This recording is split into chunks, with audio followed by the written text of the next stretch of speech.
लेकिन गुरु कैसा हो?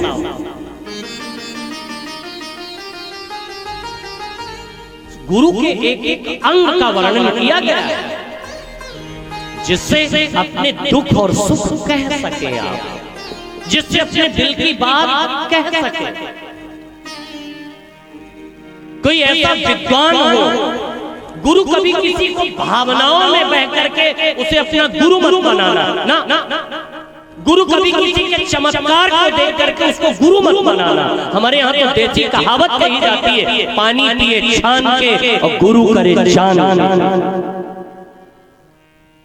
कभी किसी के बहकावे में आकर के उसे गुरु मत बना लेना।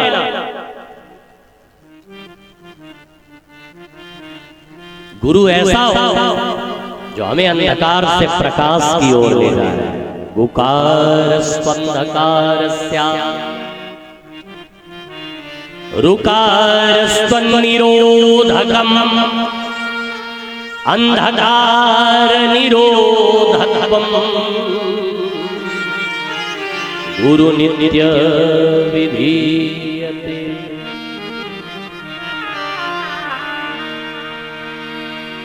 जो असत से सत्य की ओर ले जाए। गुरु केवल लिफाफे का भूखा ना, नहीं।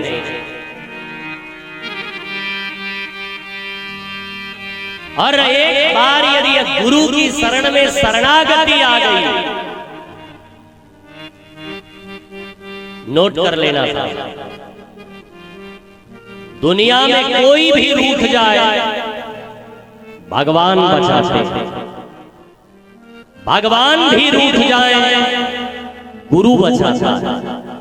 लेकिन अगर गुरु रूठ जाए तो कोई नहीं बचा सकता इस धरा पर, कोई नहीं बचा सकता।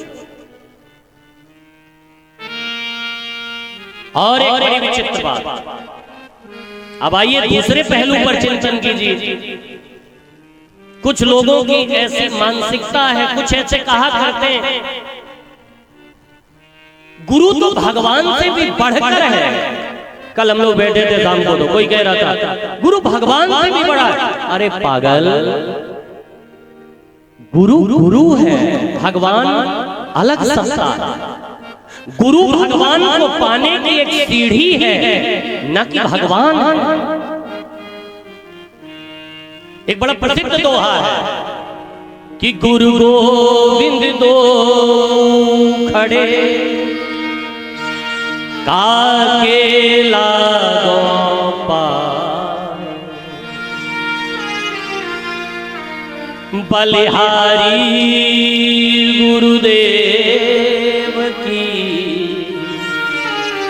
जिन्हें गोविंद दियो बता।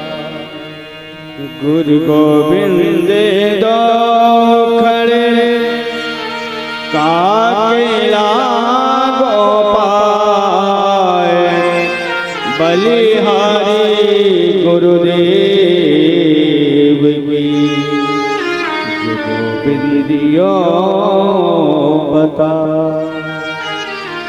इस दोहे का प्रायः यही अर्थ करते हैं लोग।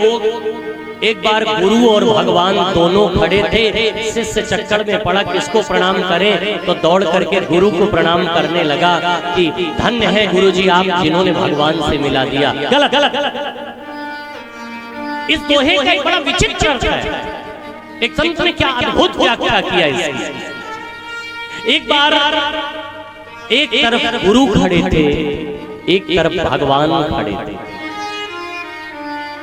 शिष्य के सामने जब भी कोई दुविधा, जब भी कोई समस्या, जब भी कोई प्रश्न आता है, तो तुरंत वो गुरु की शरण में जाता है और गुरु उसकी शंका का समाधान करते हैं।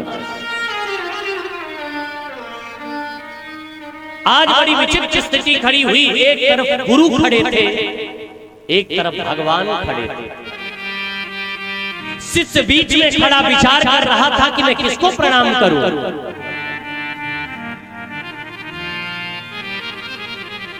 तो गुरुदेव इशारा करते हुए बोल पड़े, अरे पागल, हमारी ओर क्या देख रहे हो? अब तो दौड़ करके तुझे भगवान के चरणों में लिपट जाना चाहिए। क्यों? क्योंकि मेरा काम अब यहीं तक था।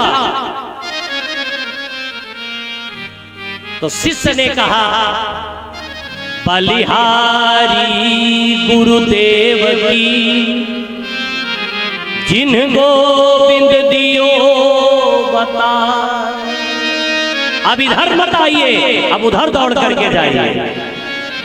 बिल्कुल उसी तरह जैसे शादी ब्याह में जो शादी तय कराता है उसको क्या बोलते हैं? बिचुअनिया, है ना? अब शादी तय हो गई, विवाह हो गया, दुल्हा दुल्हन मिल गए, सुनी भाई बारात, शादी हो गई। अब दूल्हा दुल्हन कहीं घूमने जाने लगे, हनीमून मनाने, टहलने, घूमने, बढ़िया। और जो बिचुअनिया हो वही कहे, हम तुम्हारी शादी तय कराए हैं, हमारा भी टिकट करवाओ, हमको भी ले चलो। तो क्या कहेंगे लोग? आप बोलिए क्या कहेंगे? पागल पागल है क्या ये? भैया, ऐसे जीवात्मा और परमात्मा के मिलन का मीडिएटर जो होता है, बिचुअनिया जो होता है, वो गुरु होता है। अब जीवात्मा और परमात्मा जब मिल गए तो गुरु बगल, फिर गुरु का रोल खत्म। लेकिन कुछ गुरु ऐसे होते हैं जो कहते हैं गुरु भगवान से बड़ा है। लो, अरे गुरु भगवान को पाने की सीढ़ी है, न कि भगवान से बड़ा है। गुरु भगवान को पाने का एक माध्यम है।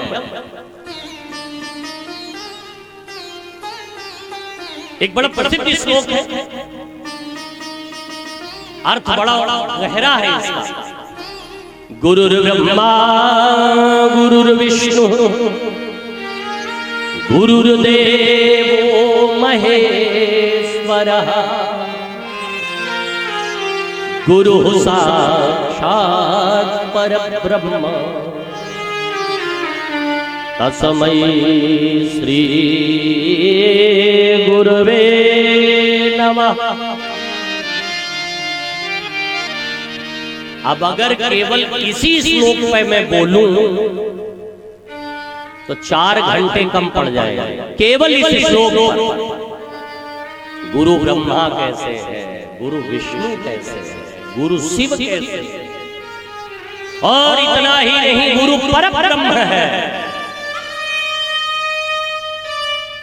बहुत विस्तृत व्याख्या है इस श्लोक की। गुरु हमारे नए जीवन का निर्माण करता है। गुरु अपने शिष्य को 3 चीजें देता है। सबसे पहले गुरु अपने शिष्य को शिक्षा देता है। शिक्षा में शिष्य जब परिपक्व हो जाता है तो फिर गुरु से दीक्षा देता है। अब आजकल के गुरुओं से पूछिए, गुरुजी दीक्षा का मतलब क्या है? दीक्षा किसे कहते हैं? दीक्षा का शाब्दिक अर्थ क्या है? उनको यही नहीं पता कि दीक्षा का मतलब क्या होता।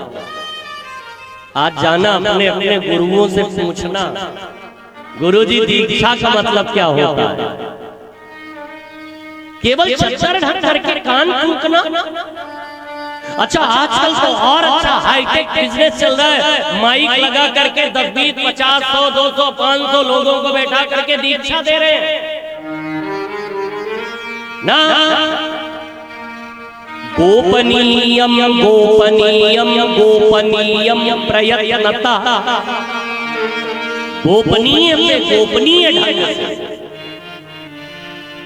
जहां केवल गुरु हो आप।